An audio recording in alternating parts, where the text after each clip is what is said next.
Welcome to another insightful Live by Heart Today show. Join us as we have a heart to heart about Gandalf and butterflies with your hosts, Dawn and Wendy. Love it. Our show shall begin now. Streaming from Retro Earth Studio and brought to you by Learn to play jazz piano like a pro, by a pro, with Jazz Piano Pro Essentials at jazzpianopro.com. And wearehistorically.com. Conscious Brand Apparel.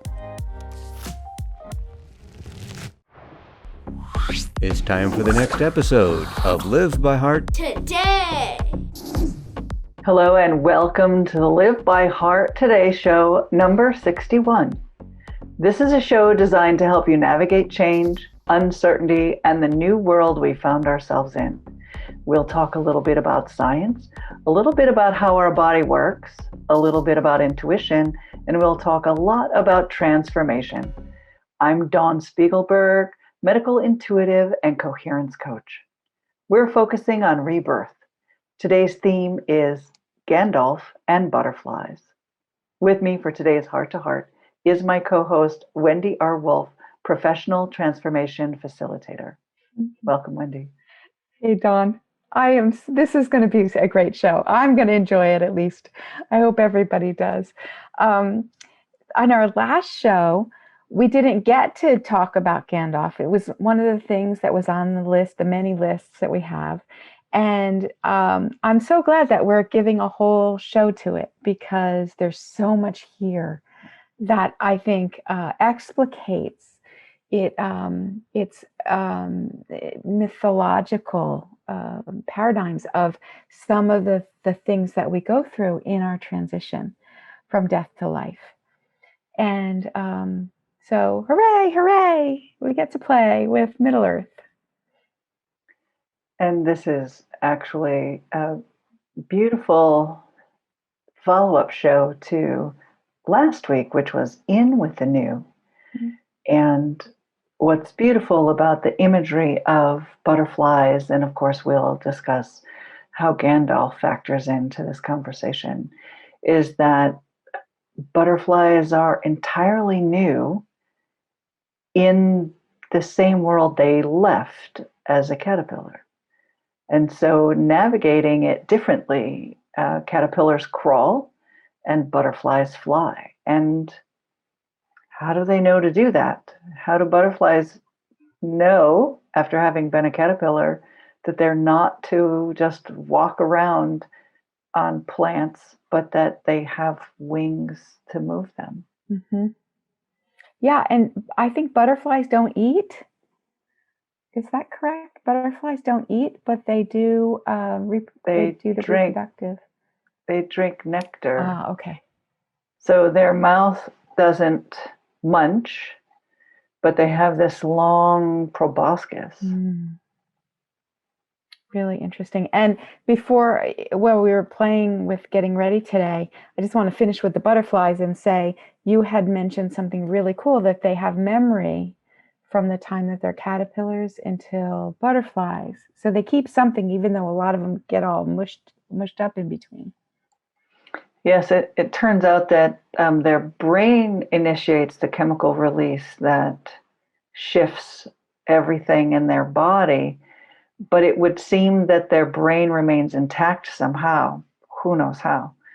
Amongst other things like, their sexual organs and that type of thing. But of course, their digestion has to completely change because they're no longer munching on greenery and leaves. Then they're off looking for flowers and other nectar producing substances. So the transformation is an entire change, and there's some things that remain, mm-hmm. and memories are one of them.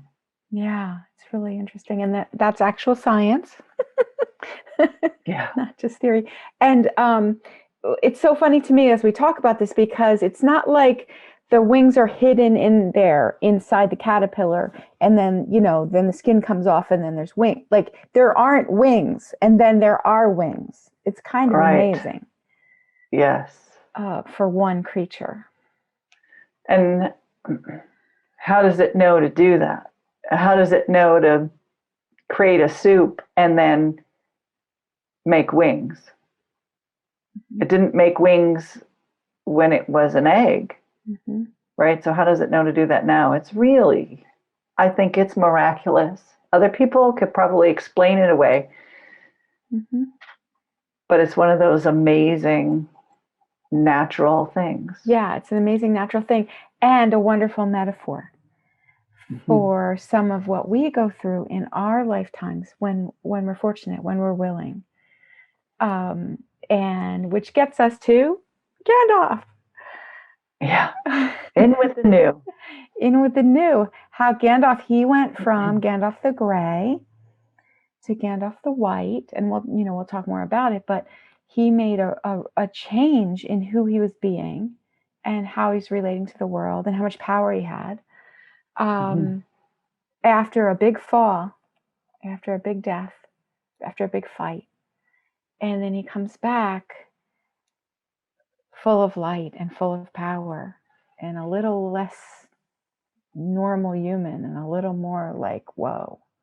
I'd like to point out that his fall and his death was during a battle.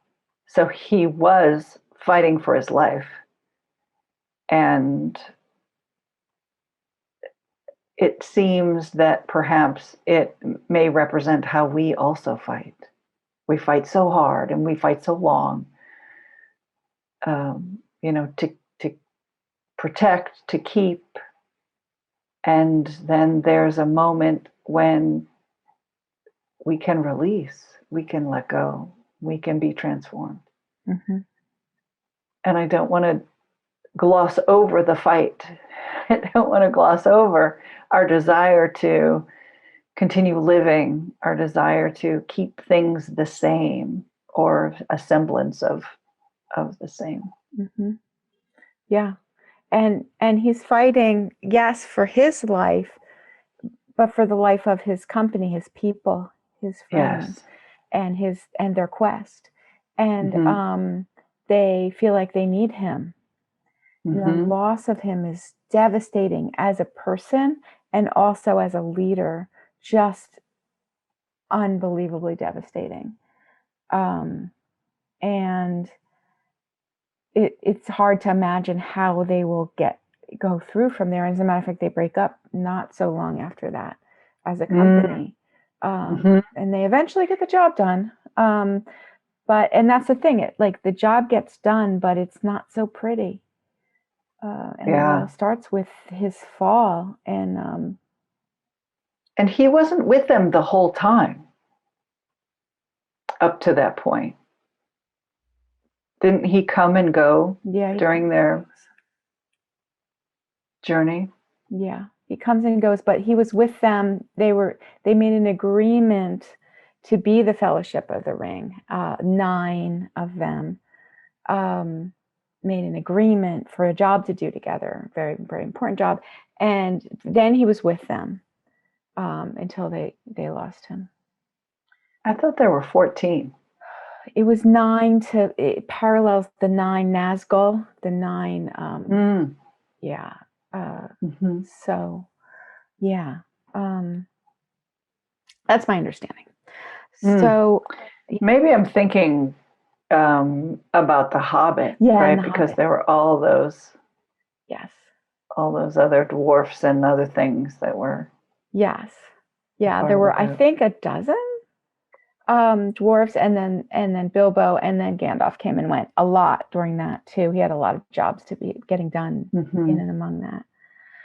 Yeah. So that's probably 14. So I think it's a beautiful image of how he would come and go. He would help them, but he wasn't there all the time. So they were getting their own feet wet, right? They were learning how to guide themselves. And then, of course, the moment when he falls to his death, I couldn't believe it. How could the author do that to this poor little company who obviously needed him? And I really felt the pain of that when I was reading it. Mm-hmm. Yeah, it was a grievous loss for me, and it is every time. It's like it doesn't. It still is powerful, and yeah. So, and then when he comes back, he literally said, because we just watched a little bit of it before the show, he literally says he returns at the turning of the tide. Yes. So that's interesting too. And from my perspective, this is such incredible mythology, such incredible showing us paradigms that are real for our psychology, for our spiritual journey. And we also, if we're willing, if we're fortunate, we go through the death throes. We go through the loss. In the case of the great Dark Night of the Soul, it's like the most important turning of the tide for our human development. And we've talked about this for weeks now. But we make this turn that comes into so much more light and so much more power and so much more ability to affect the world in positive ways. And Gandalf does the same thing, which is so cool. And the turn and the transformation he makes, it's worth pointing out that he calls himself Saruman. And that for me was another shock. He's calling himself Saruman because that was the evil guy. And then he qualifies it by saying, or that's who Saruman should have been, right? The way in which he should be. So even through transformation, he's calling himself something different. Yes. And he's seeing the picture from a very different perspective. Much broader, much more clear. And beyond his previous, not just beyond his previous personality, but there's a word called transpersonal, where the consciousness gets greater than just us. There's an overcoming of the ego that happens in this process, that we get beyond just our little world.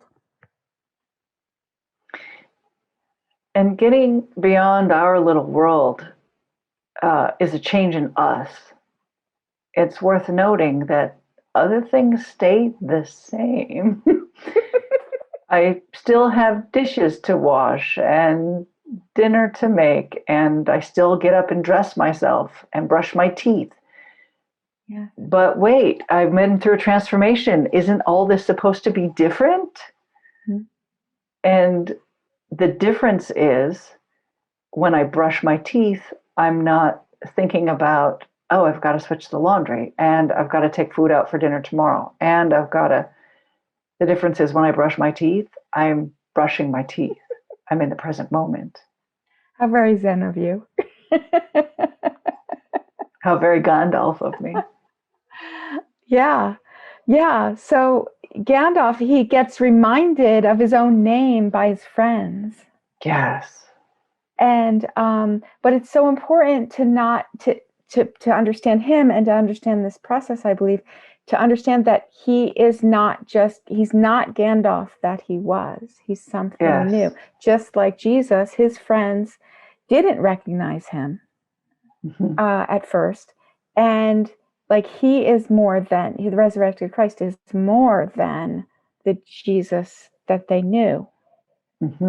And it's the same picture. And it's the picture not just for them, but for us. And that's the whole point of the picture, as far as I'm concerned. It's like we are more than we knew ourselves to be. We're more than our friends know us to be. And this is where it gets hard. The whole thing is hard with our friends and our family, because they know us. Is. We were just talking about this with some friends the other day. And it's like they just, for our family, we're still 8. like it's just, it's hard for our family to like understand that we're not who we were then. We were something else. We're that and more. We're always that and more. And our friends and family, it's wonderful, and it's also can really hold us back. It really can. And like Gandalf and like the example of Jesus, I believe it calls us to have more compassion for the people around us because we've changed and they have not. Although our change invites them to change. That is true. But it's like hard. It's a really hard transition. Yeah, because as you know, we can change and then they experience us again, but they don't know we've changed until they experience the change. And what can that lead to? Feelings of insecurity, feelings of uncertainty. Wait, they're not responding the way they used to. The agreements we have with each other can be different. And so it can be very unsettling, very unsettling. Mm-hmm. It recalls to mind the story of us, my husband and I, moving out here. And I announced it to my family, and they were very upset about it. Why would you leave? Why are you leaving with this man? What are you running away from? Yeah. And they said it in such a way, right? What are you scared of? What are you running away from? That I was able to see that I transformed, that I was different, that, marrying this man was my life path. And it wasn't clear to them. And so, of course, they're going to be concerned and upset and afraid and worried. Mm-hmm. Yeah. Yeah. And, for both of us, our family and friends, like many steps that we've gone through aren't understandable. Yes. And like that whole process. And it reminds me, it's Pride Month. And like, I think the whole queer movement has been a wonderful metaphor paradigm for so much of what's going on in the world, because we're all always in the process of coming out. Queer is just one of the zillion ways it can be, but like, okay, this is who I am. Can I live it? Can I say it? Can I be happy in it? Can I share it? Yeah, I just saw a David Bowie quote, and I'm going to butcher it, but he said, when you're older, you're then able to be who you were meant to be all along.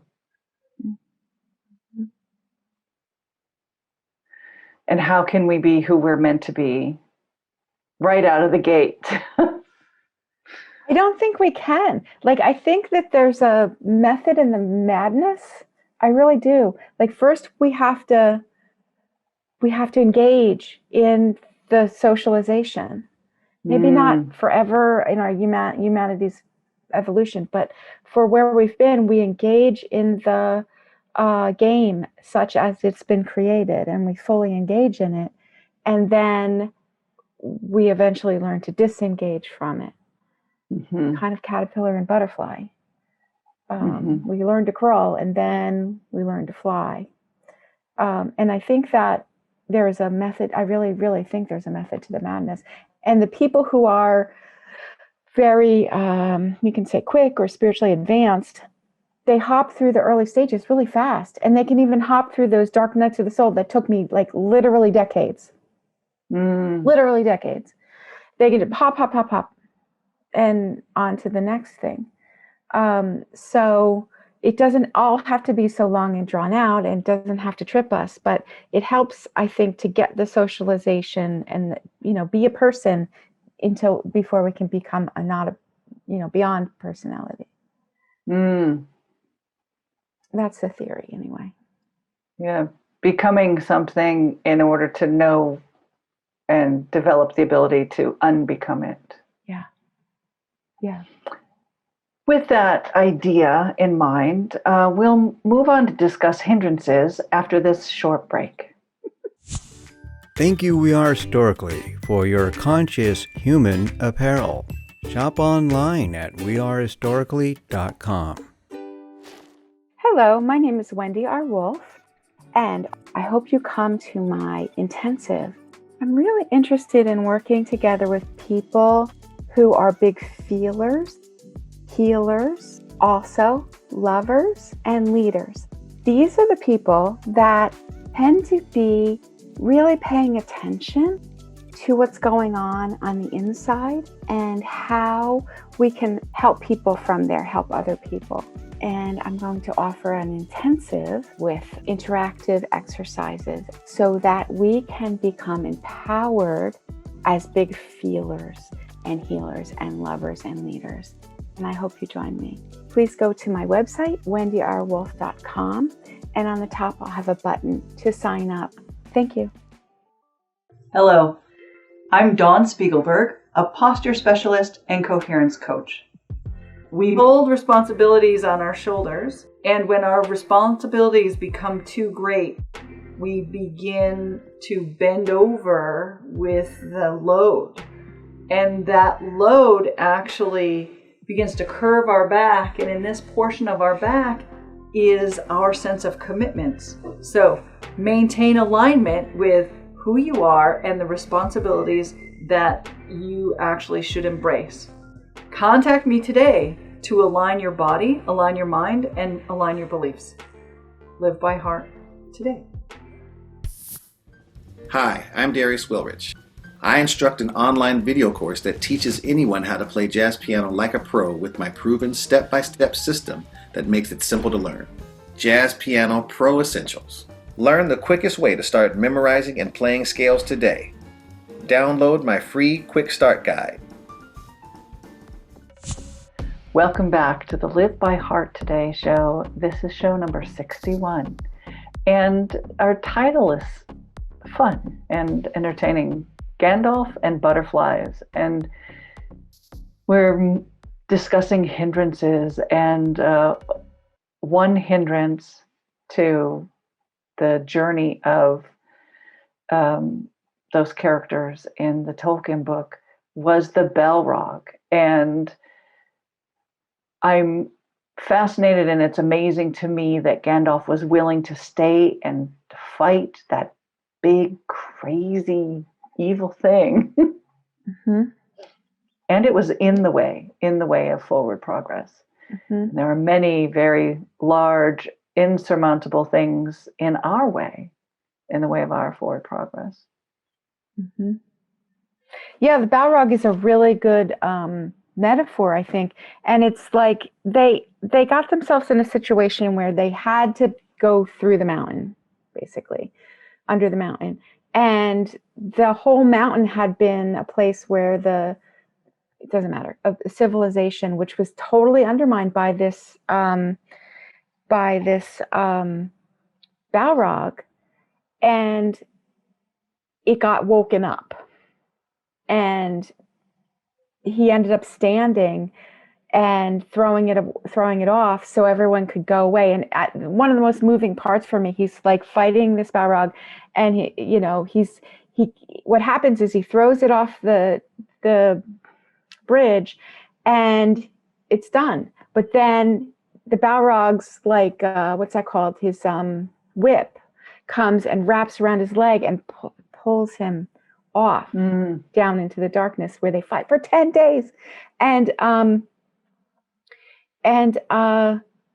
as he's falling, he's like, "Fly, you fools!" And it's just so moving, right? Because he's falling. This is spiritual warfare. He's falling for his people, and fighting the darkness. And he's just like, "Don't stand around. Like, use this opportunity." And again, it's like, for the people around us, this whole thing that we go through, this death and resurrection, it is a gift for the world. Really, really a gift for the world. Just like Jesus, just like so many of the paradigms that we see in mythology. There's huge gift for the people of freedom, potential of freedom, and progressing in their own journey. So anyway, so this whole Balrog thing, it is, and what's really fascinating is that Gandalf is actually, you could say, like a spirit, and so is the Balrog. They're kind of the same kind of spirit, except the Balrog's fallen, and they both have taken bodies, and so they're equally matched in this fight. It takes 10 days for Gandalf to kill the Balrog and then die himself, but he gets sent back because his job's not done. Right. And so it's just a very, really awesome picture of, and who can't relate to this? We all have our monsters. All of us. And that's a beautiful thing I've noticed as a soul counselor for so long. It's like everybody's fighting something. And Gandalf is free of that something at the end, and he comes back so powerful. But it takes that whole process, and who can't relate to this? Whether it's addiction or getting over trauma or some challenge that we're given in our life for our own path that is so big, how can we do it? And it appears to be the obstacle. Yes. It appears to be the thing in the way preventing us from going where we believe we should go. And it turns out that is the way. It is the way. That is the way. I like to say, where we trip is our treasure. There's definitely treasure there's definitely a pony under that pile of pony poop. Yeah. So let's, if we're done talking about the hindrances, let's talk about really being new. It seemed to me that Gandalf was disoriented when he first was new. He mentioned, but I was sent back, or I came back. So that was a transformative experience for fighting 10 days, and of course, exhaustion and the whole accomplishment of it, but then shifting in consciousness and then realizing he's back in a body. He's back to the place where he died. I think that's the most important thing that led me to want to talk about this. It's so disorienting, and it's so beautiful. Like he talks about, he's just like lost in time space for what feels like eons, in darkness, and then he comes back, but it's like it's a slow coming back. And for me, my experience of the most intense shift is like I still haven't finished integrating it. There's parts of me that are still like, and it's been like years, and I'm still like, the thinking, the feeling, the operation, who I think I am, hasn't fully formed. It doesn't help that I'm continuing to shift, right? Like I haven't found my feet.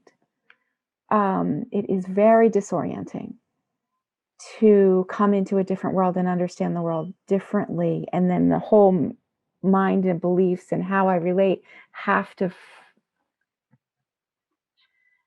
figure out.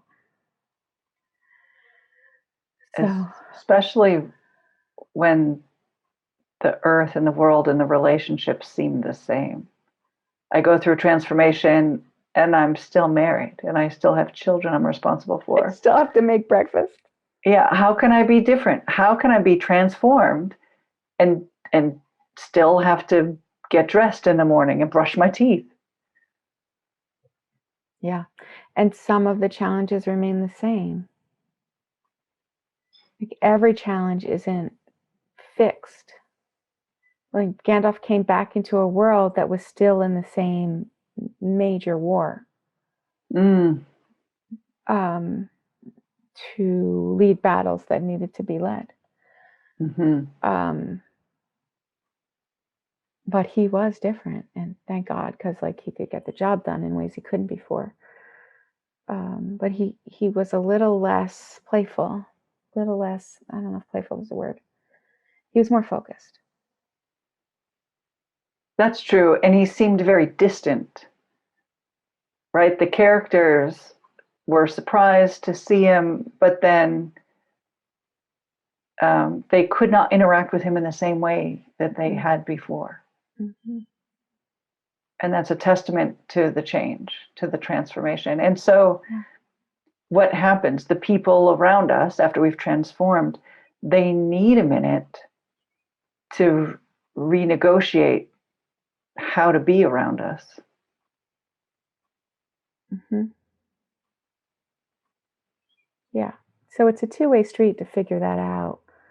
Yeah. And can we just ask for all the grace for them, for us, like just can call in all the grace to let it happen, and then we can find a new cadence, and we can still have wonderful relationships. But honestly, it is different. There's an engagement in spirit that is wonderful, but there's an engagement on the physical that's less all-encompassing. And so everything's different. I suppose the good news is if we transform often enough, the people around us will become accustomed to it. Yeah. There is that. Yeah. Yeah. And so for I've been saying since the beginning of when we started talking over a year ago that for the last year and a half, I've been in this practice of saying yes to change and noticing when I'm suffering. That's because of some of this. It's just what happened is a year and a half ago, I realized that after a year, I still hadn't fully integrated. And I'm just what's wrong with me? Bad, right? And it was just no, it really does take time to be able to grok a new world.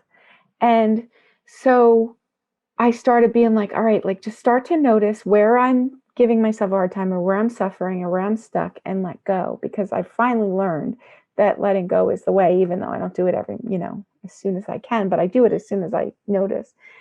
And I've been talking about this for so long, but it's still happening. It's still happening. It's wild. Yeah. Thank you.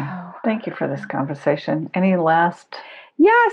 I don't want to forget to say that the title, we were playing with the title of today, and it came from a song that from my Christian youth of bullfrogs and butterflies, they both been born again. I'm Gandalf and butterflies.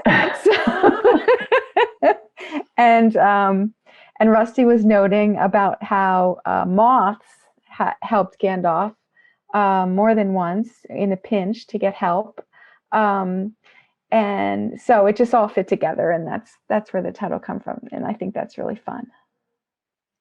And the transformation of being a certain way in a certain body, and then embracing it and being completely new. You made a great point that there are not wings tucked somewhere inside a caterpillar's body. They aren't there until the caterpillar is in the chrysalis or the cocoon and then is remade.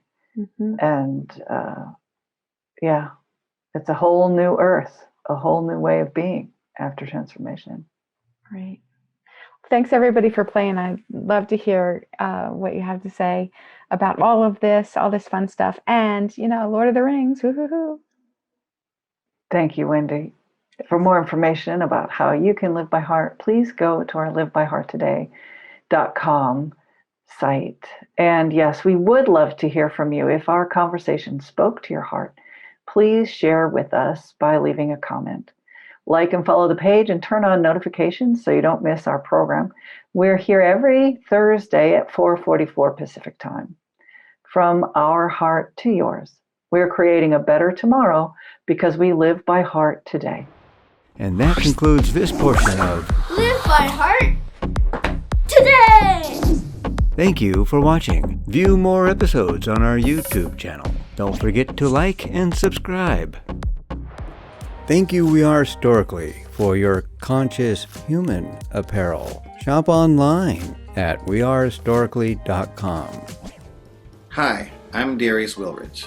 I'll teach you everything you need to know about playing jazz piano like a pro with my 12-week online video course and downloadable guidebook, Jazz Piano Pro Essentials. Enroll today at jazzpianopro.com. Thank you for joining us. Have a happy always. Visit our website to view more episodes.